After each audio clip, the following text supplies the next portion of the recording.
लोकतंत्र में जनता की चुनी हुई सरकार इतनी मनबड़ हो गई है कि वो जनता से नहीं डर रही है। सरकार इतनी मनबड़ हो गई है कि वो जनता को डरा रही है।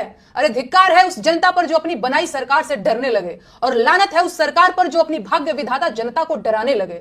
ये सरकार जनता की बनाई हुई है और जनता जब चाहे इसे बदल सकती है। सरकार जनता से है, जनता सरकार से नहीं। और अगर देश की सरकार देश की जनता से नहीं डर रही है तो इसका सीधा मतलब है कि यह सरकार बनाने का काम जनता कर ही नहीं रही है। तो सरकार फिर कौन बना रहा है? ईवीएम। फिर तो हो चुका खेला। सरकार ईवीएम बनवा रही है और ईवीएम सरकार बनवा रही है। बढ़िया है फिर तो। अच्छा, दिल पे हाथ रख करके बताइएगा, आपको सच में लगता है कि सरकार देशवासियों का भला कर रही है?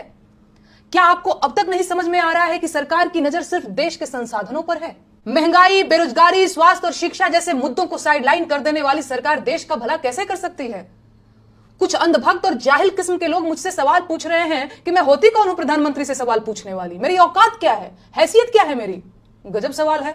अब क्या देश के प्रधानमंत्री से सवाल पूछने के लिए पहले मुझे प्रधानमंत्री बनना पड़ेगा? आप शायद भूल गए होंगे, लेकिन आपकी जेब में पड़ा एक कागज का टुकड़ा आपको ताकत देता है कि आप पूरे अधिकार के साथ देश के प्रधानमंत्री से सवाल पूछ लें। अपने सोए हुए दिमाग को जगाइए महाराज। आपका वोटर कार्ड आपको खाली सिम खरीदने के लिए नहीं दिया गया है, आपकी नागरिकता का एक दस्तावेज है, और वो उसके आधार पर रास्ते का एक गरीब मजदूर भी प्रधानमंत्री से पूछ सकता है कि साहब मैं अब तक गरीब क्यों हूं? अपनी ताकत को